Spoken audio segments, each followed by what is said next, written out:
Hi everyone, it's your boy Zach, and this is my review of The Wolverine from 2013. I just watched it yesterday on Disney Plus. I believe it just got into Disney Plus a day or so ago. It's funny because I was actually I just wanted to watch it, and actually I remember how it was.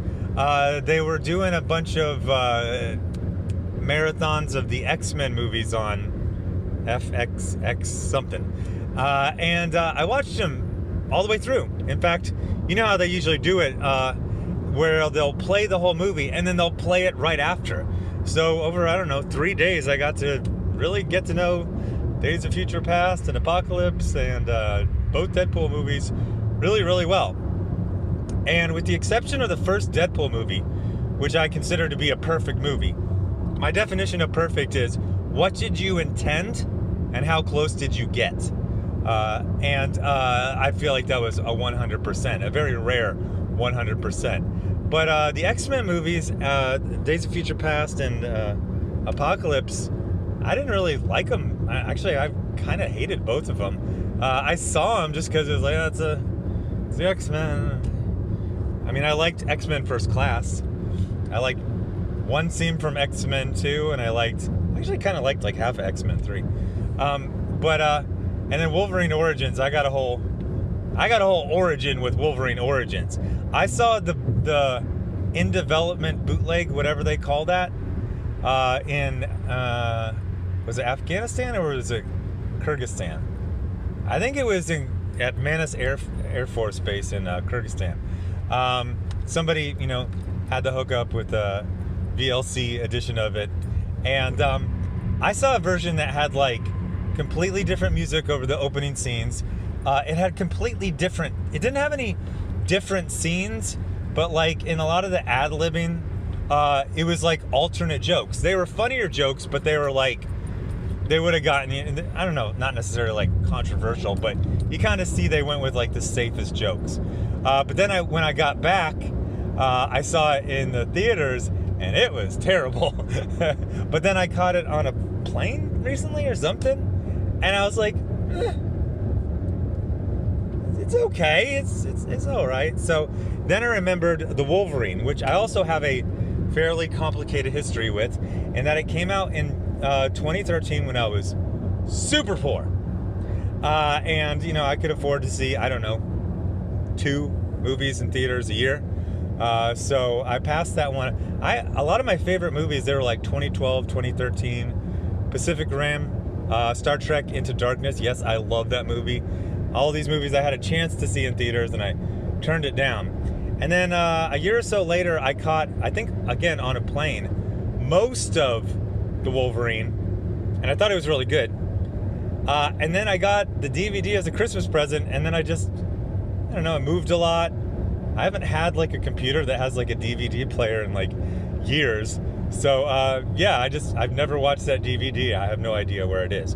But I remember the parts of it, which was most of it I saw, I believe, on a plane, was really, really good. So I rewatched all of it yesterday, and if you watch my other movie reviews, saying I watched a movie yesterday is fairly rare, because the implication is that I watched all of it in one day, which again is extremely rare. And yet I did it. In fact, it was just within a few hours. I took a break for answer some work emails, have a meal, basic things. And for me, my version of watching it all the way through, which I stretched a 2-hour movie over 4.5 hours. So it's kind of funny, but I was Googling it just to see how well all the Wolverine movies did. Wolverine Origins, The Wolverine, and then Logan. Interestingly enough, each movie did better than the previous one, while having essentially the same budget. But my memories of the Wolverine trilogy, and it's kind of weird to say that because I never thought of it as a trilogy, is that they always were kind of underwhelming until Logan, which legitimately did quite well. So this one, I remember for a few things. I was since they had everything in the kitchen sink in Origins, I remember when they announced this, they're we're just focusing, it's just a few mutants. And I go, well, that sounds like an overcorrection to me. I don't want 3 mutants, which is basically what there is. And also, like, he got skinnier. Hugh Jackman kind of famously took the role of Wolverine at the last minute when Sean Ambrose, that's his character name in Mission Impossible 2, dropped out because I think he had a ankle injury out doing one of the stunts for Mission Impossible 2. So Hugh Jackman had to step in. And if you watch the first X-Men movie, wow. Not only is Hugh Jackman not in very good shape, but he has like 0 muscle tone. Like, he looks like he's made out of jelly, and he has a wig on. Like, he looks stupid. But back in 2000, he looked passable. But then for X-Men 2, I'm going to be the 8th millionth person to say it, but Hugh Jackman got jacked, man. And then for X-Men 3, he was like a beast. Go back and watch X-Men 3. He is bordering on like The Rock upper body. We're not going to talk. He has no legs at all. He has sticks. He is the definition of Captain Upper Body. So, and he was in good shape in Wolverine Origins. So when the big thing was that Hugh Jackman has gotten very lean, it's like, is that supposed to be cool? Like, I guess. So the limited amount of mutants and the kind of, I don't know, there was like a weird tone when it came out. It was just like, it wasn't like, hey, love this movie. It's just like, it was more like, please don't hate this movie. Y'all hated Wolverine Origins. It made a profit, but man, we never stopped hearing about how bad it was. Could you just not hate this movie? That's all we're asking. And I kind of love it. The funny thing is that I have I don't know what you call it, series on this channel called What's Wrong With. And it's usually when I'm talking about movies that are traditionally considered to be bad or flawed. You know, like when I say I love Blade Trilogy, everyone's like, oh my gosh! So, you know, I do What's Wrong with Blade Trilogy? You know, What's Wrong with Gods of Egypt? Have I done that one yet? I think I reviewed that on my main channel like 3 years ago. But anyway, I watched a pitch meeting with Ryan something. And man, did they...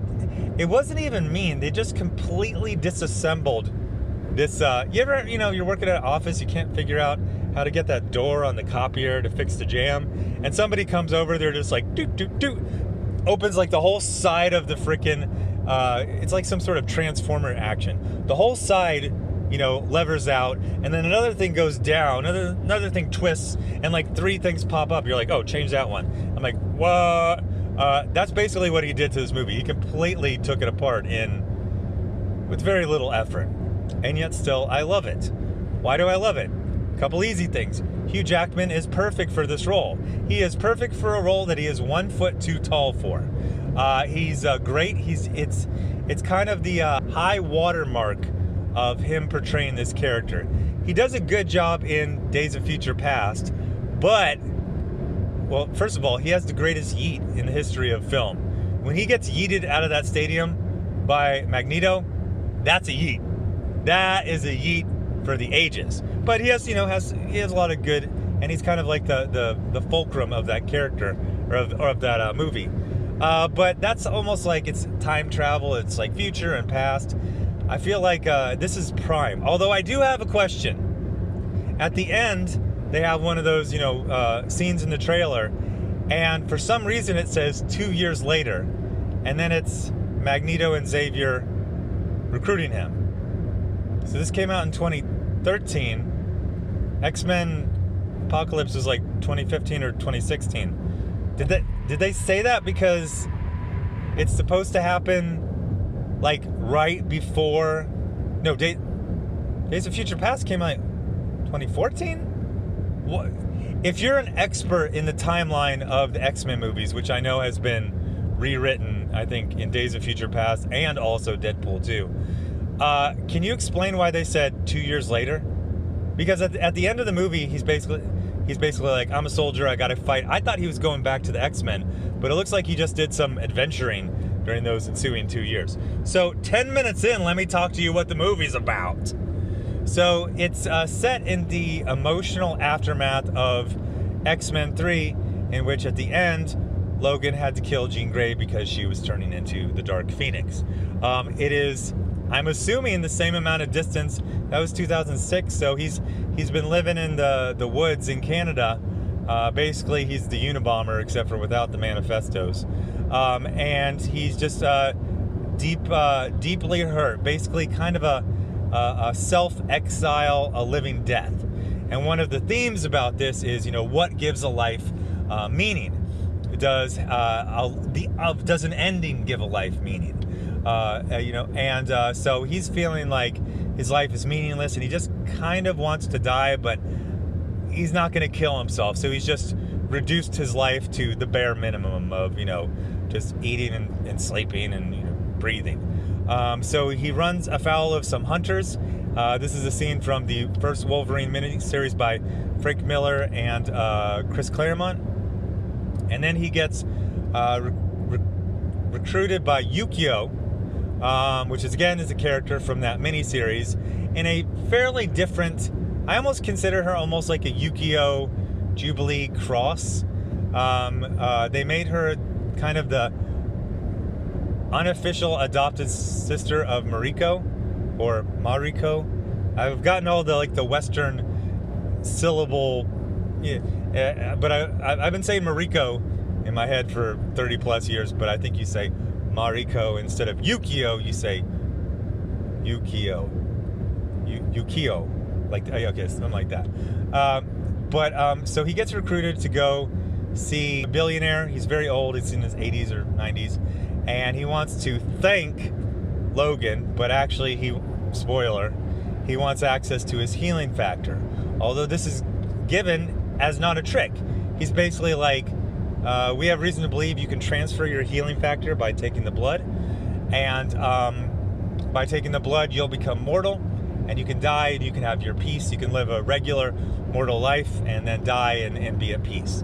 Whereas he wants to stay alive for multiple reasons. I will have to say, if Ryan, what's his name, really took this apart, there's a lot of kind of weird motivations. Like, Yukio doesn't need to really be anything more than a dedicated bodyguard for the Ishida clan. All she has to be is a very loyal bodyguard. They put this weird thing way into the movie. They're like, he found me in an abandoned factory and he adopted me to play with his daughter because she didn't have any friends. It's like, what? And then there's this ninja for kind of the Hand, but I don't think they called him the Hand for legal reasons. I think the people with the rights to Daredevil had that something. But they had been the ninjas who protected Clan Yoshida for 600 years, and it looks like this guy might be like the secret love of Mariko, who's already engaged to another guy, but that's an arranged marriage. And at one point they're like, oh, is this your secret lover and you really wish you could marry him? They're like, oh no, this is just like my junior high school crush and we're both totally over it. It's like, huh?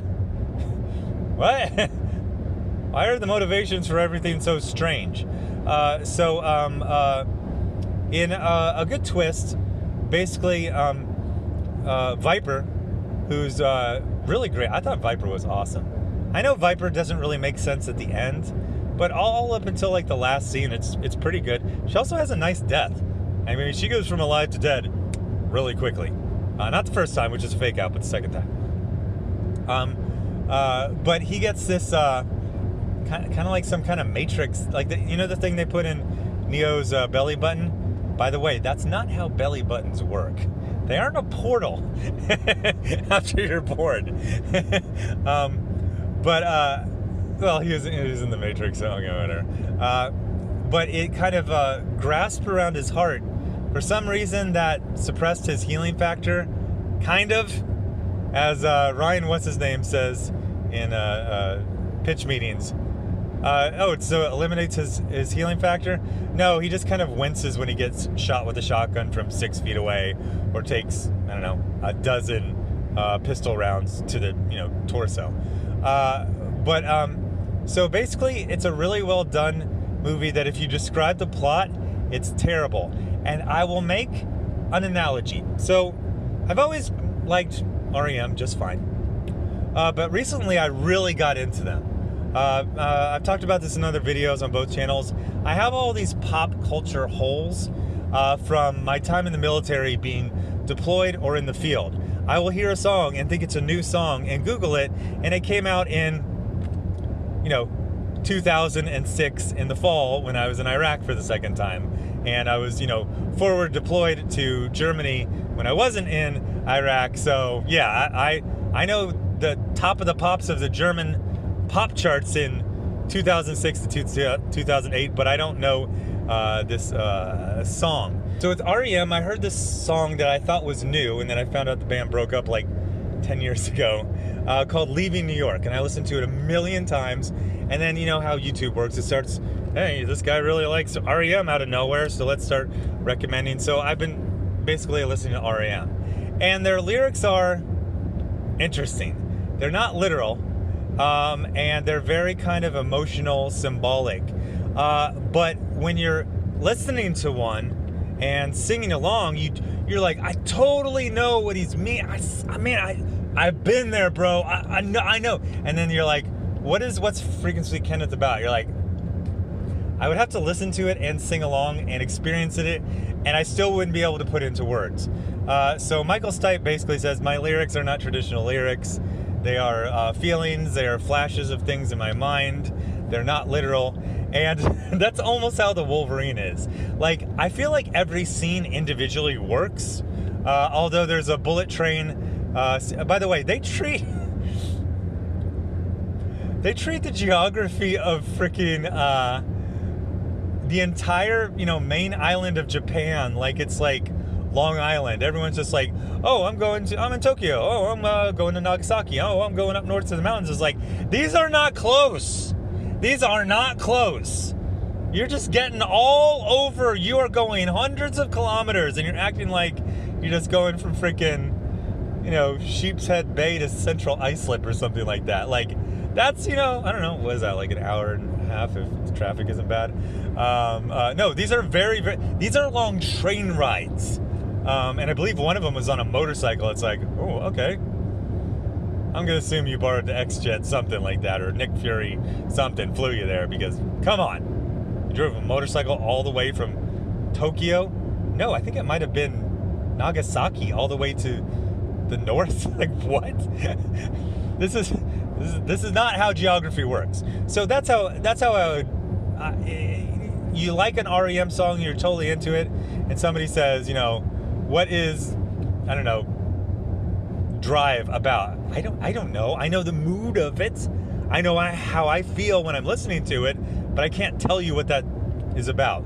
So all the scenes work. Basically, all the fights, everything works. And if you think about it, you're like, they just should have spiked his tea in like the fourth scene, then hit him up with like 20 times the dosage of horse tranquilizer, and then steal all his freaking blood, and then sift out all the horse tranquilizer. Maybe just knock him out with the tea, which I think was made from like saliva of viper, something like that, mixed in. Yeah, viper knocks you out. We steal all your blood, killing you in your sleep. And then Master Yoshida gets to live forever. It's like a pitch meeting, because we would have a movie if that happened. This is really made for the pitch meeting roast of it, isn't it? But despite what I've said, I would highly recommend this movie. It's beautiful. The acting is great. The action is good. It's Hugh Jackman, probably at the apex of, I will call the prime of this character, even though he spends about half of it, kind of tamped down in his healing ability, presaging Logan, which came out 4 years later. Dates are very important to me. I love that type of stuff. I love seeing how old someone is, and I like when there's a character and they'll show their bio and you're like, oh, Ethan Hunt was born in whatever year. Although I'm still trying. I've been watching the movies. I have to watch Mission Impossible 3, and then I will have seen all of the Mission Impossible movies.